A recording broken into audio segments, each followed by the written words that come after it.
Good evening. We bring you the latest in the world of sports. I'm Paolo Del Rosario. We give you the conversations you want to hear from your favorite icons and athletes. I'm Dip Dipianco. Tonight, we've got a world-class Pinoy athlete in the world of bowling. But first, let's talk about the latest in the FIBA Basketball World Cup. Buckle up, sports fans. Let's get in the game.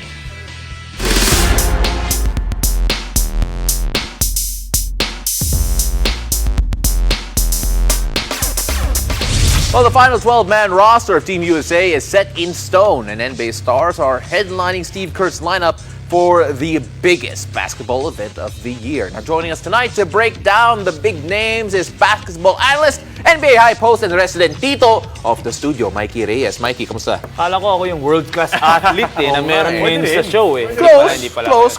So, best in, pwede Manila class athlete. Best in Reliance. Ito, the lineup is out. Yeah. No necessarily big star names. Pero lahat sila promising. We're gonna bring up the lineup in just a bit. You take a look at yung team as a whole. Ano masasabi mo sa grupo na dadalhin ni Coach Steve Kerr? Parang feeling mo, it's a group of guys that you're looking at 5-10 years from now, no? That will join the Team USA because of how young they are. The youth is there. Obviously, the energy is there. And it's true that walang big names, no LeBron James, Steph Curry, those guys that we're used to seeing. But these guys have something to prove eh. So, yun yung pwede mo ma-expect sa kanila. Walang ano yan. Kumbaga, it's not that type of Team USA that they come in, they know they're gonna dominate. These guys are out to prove something and they want to really keep their foot on the gas pedal if they have to. Right. Obviously, none of these guys have had experience with the World Cup. Pati Olympics before. Nabanggit mo nga, Mikey, parang ito yung mga guys na years from now, dun pa lang sila dapat maglalaro eh. But who do you see based on this lineup na talaga mag-step up for Team USA? Well, Anthony Edwards, I feel like he's the one that we're all looking to in terms of scoring, that we can expect that he was gonna, ball out, especially in the international scene. But when you talk international, parang si Brandon Ingram, pasok yung laro niya. He could be that mellow type. USA Melo was a beast. And he could be that type. And Kevin Durant as well. Parang ganun yung mold ni Brandon Ingram. Because in the international game, you want the height, the build, the length, and also, of course, the skills.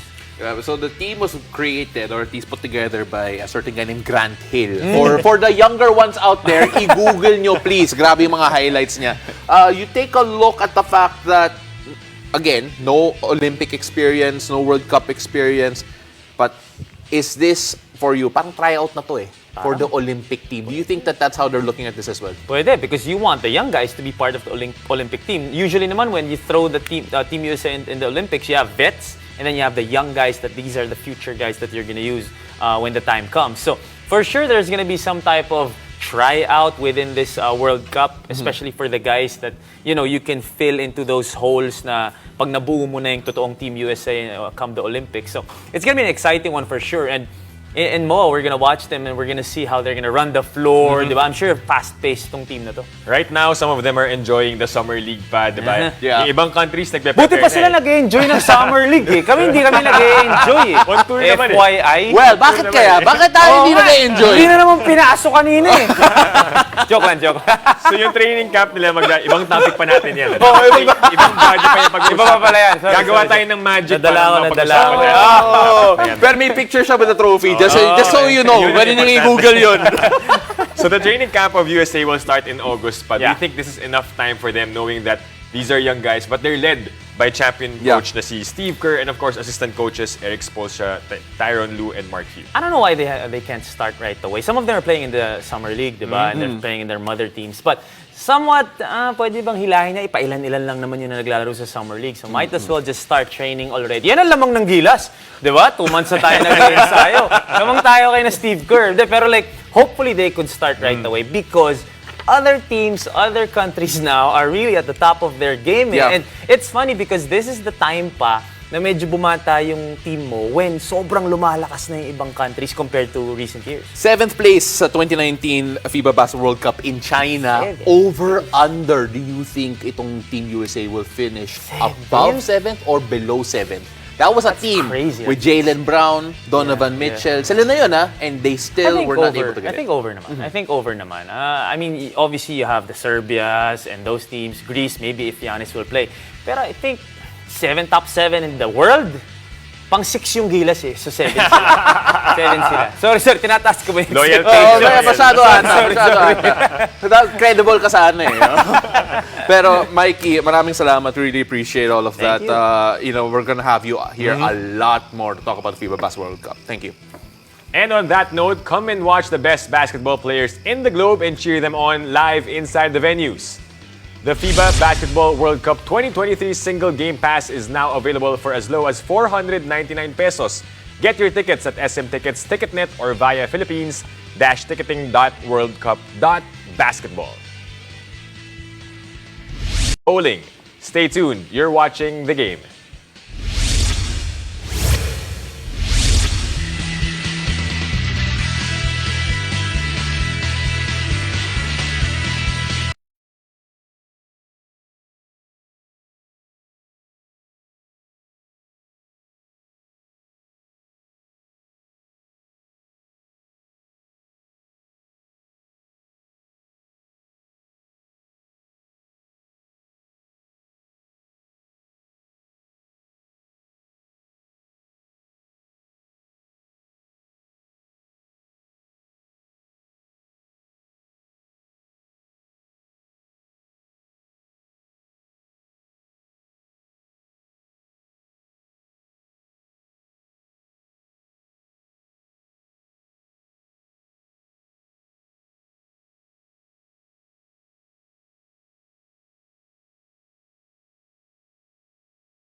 Welcome back to The Game. The future looks bright for one young superstar in the field of 10-pin bowling.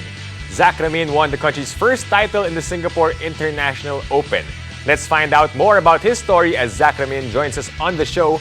Zach, welcome to The Game. Good evening po. Right, Thank Zach. you for inviting me here. Thank you for joining us tonight, Zach. Of course, at 17 years of age, you won the Singapore International Open, becoming the first and only youngest Filipino male bowler to win the competition. How did you achieve this feat? Can you tell us more about your preparations for this tournament?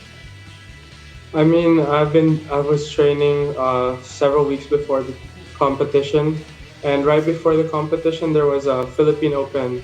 So I was able to test my skills against those big seniors, all of the veteran bowlers, and I was able to pull out the win. I wasn't expecting it myself, but I've been working hard on the lanes and off the lanes to make it happen. So Zach, you're telling us that you didn't expect to win it all, but then are you surprised? Did you surprise yourself really with the way that you performed here, or was this something that you could do when you would train and then finally translate it to competition for the first time? When I train, obviously I can put up big scores, but I mean, like for me, I don't expect myself to do it against one of the best in Asia and in the world. And it's just because the pressure that's really put on during a tournament is just next level, and being able to carry it out in one of the biggest stages that I have been on so far is just really crazy. Well, Zach, if you could let us know, when did you feel that you had a chance to do something special in the Singapore Open? Because I'm sure there was a moment wherein you suddenly felt that, oh my goodness, I can take home the chip here. I mean, it was definitely nearing the last two games of the Masters as I was catching up to the leaders, to the older players that were bowling well like throughout the Masters. And when I won that first step ladder match against a PBA pro, he plays professionally back in the US. And when I won that first match, I was surprised, and I was just like, oh my gosh, I'm just two more matches away from the title. It's just like I'm just so close already. Can I just say, Dip, when he mentions a PBA pro, we're talking about a pro bowling athlete, not a Philippine Basketball Association athlete. Hindi po si Junmar Fajardo yung nag-bowling. Oh, sa bowling yung pinag-usapan ni Zach. All right.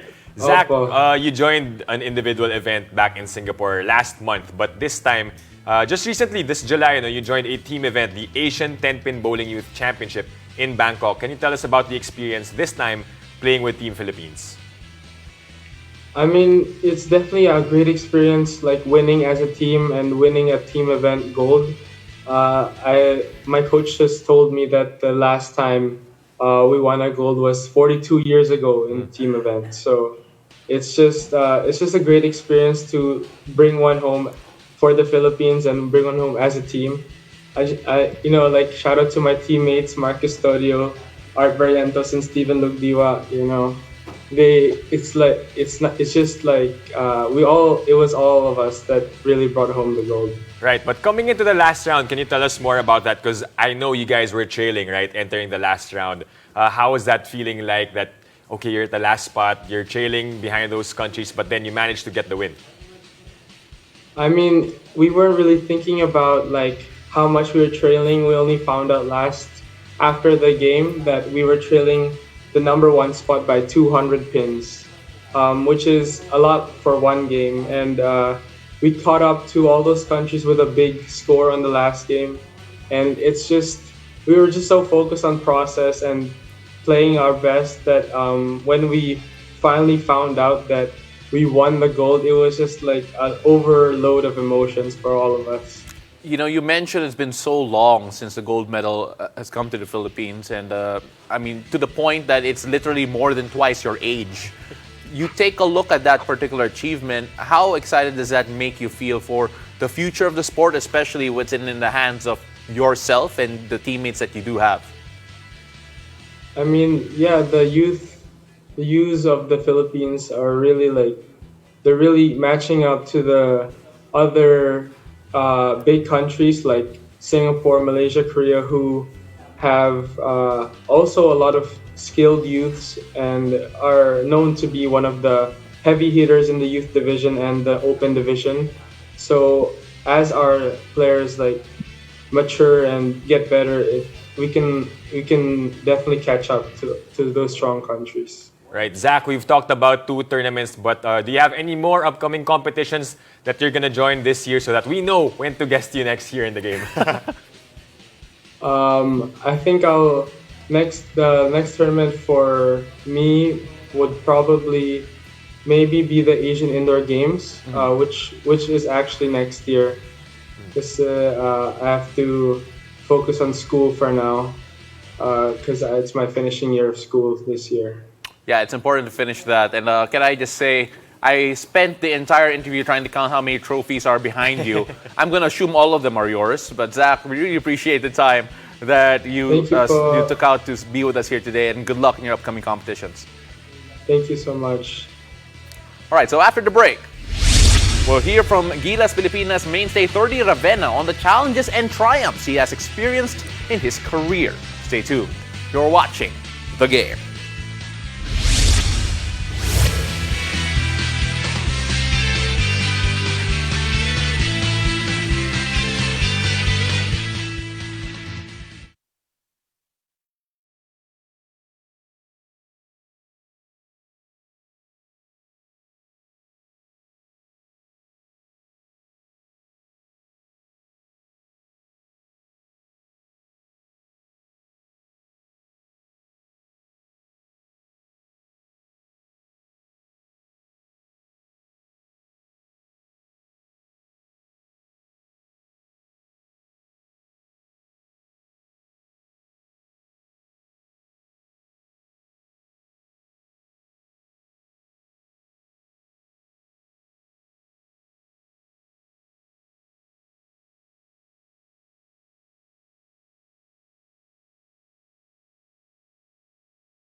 It's easy to think that the road of a professional basketball player is easygoing for the most part.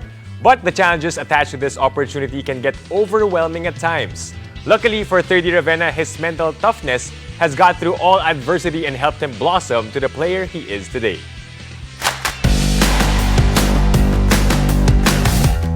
30 Ravenna's goal in his professional basketball career is simple: to be the best player that he could possibly be. It's something that's never been done before, so it's very enticing for me. That's who I am as a person. I always strive to be different, and I always try to do challenging things. To just be the best version of myself, to challenge myself in the best way possible. And now his hope is that this quest also involves playing in the FIBA Basketball World Cup against the very best ballers out there. I don't think commitment will never be an issue as long as I'm healthy, and that's how it's gonna be, I guess, for the rest of my career. Ravenna has always been unafraid to blaze a trail. Young Filipino players going overseas was never quite the norm until he made it so. In-announce ko na I had offers from different countries. Tapos, it just so happened na yung Japan media na pick up nila, and then they, posted it, and it got a lot of teams' attention, especially when they compared me to Yuda Ibaba. Yun yung lumabas dun sa article eh. So, dun ako nagkaroon ng offers, and I just took it. Japan wasn't so far from the Philippines. That's why I also thought na okay siyang starting point for my professional career. Playing abroad has its ups and downs. As a young guy exploring a new country and a new culture, it's undoubtedly fun. But as a son and a brother with a deep connection to his family, it could get tough at times as well. Luckily for Ravenna, he did not have to wait all that much for his brother and other Filipino basketball players join him in Japan. Nung una, mas mahirap kasi nga lockdown. So literal na 10 months ako nasa Japan with no window. That was pretty hard for me. With no one to visit me, kahit sinong pamilya bawal pumunta sa akin. But then, the next year, kahit lockdown pa rin yung Japan, marami ng Pinoy na pumunta. And to have my brother play in the same league as me, and to be not so far away, parang 2 hours lang siya sa akin, it felt more like home. To see a lot of Filipinos play in the B League, lalo na pag magkakalabang kami. The night before the game, automatic yun, magkikita-kita kami, kain, catch up, know how everybody's doing. And yun, until now, finally, bukas na in Japan, it's so much easier for people to come in and out. So, it's a great opportunity na, alam mo yun, hindi ka masyadong homesick because of the Filipinos that are there, especially with my brother. While many fans want to see Ravenna play in the PBA, he wants them to understand that his link to the Philippine brand of basketball will never be severed. Yes, he might be playing overseas, but he always represents Filipino basketball culture. I guess it's really for the bigger picture, the greater purpose kung bakit ba ako nagbabasketball. It's about honor, it's about being able to represent not just myself, but the country and wherever I'm playing. Kasi ganun na yung ginawa ko kahit hindi ako gilas nun. Just being in Japan as the only Filipino, it also kind of feels like you're representing the country. Parang hindi mo lang iniisip na pag nakita nila ako mag-basketball, hindi nila sinasabi, oh, Teddy Ravenna as a player. They think of me as that Filipino player in Japan. So, automatic nakikita nila yung Philippines sa akin pag naisip nila ako. So, I know that, I see that, and I do my best to represent the country in any way possible. With the B-League always taking breaks for FIBA windows, Ravenna always has time for gilas, and he's not the type of player who would say no to an invite. But when the national team calls, even if kunwari ito na lang yung oras namin para sa pamilya namin, I don't think, I'd ever turn it down kasi mahal na mahal ko yung bansa. That's the highest honor of basketball for me. Now that the World Cup is coming up, Ravenna is hoping that all the times he said yes and all the work he has put in would lead to this once-in-a-lifetime opportunity. We're in the Philippines for the World Cup. It's a once-in-a-lifetime event for us. I don't know if I'm still gonna be alive to see that day na magkakaroon ulit ng World Cup sa Manila or anywhere in the Philippines. But now that I'm in good shape, I would say to play in that World Cup na may kahit sobrang nipis na chance to make it, I would take it any day, even if it means, working through the summer na dapat nagpapahinga ako. And even if it ends right before our season another 9-month season would start without any rest, I would still take that chance kasi when else, diba? So it's very special to me. It's gonna be in home soil with millions, tens, or maybe 100 million people watching the whole event. So very excited, I guess. Carlo Pamintuan from Kaunas, Lithuania.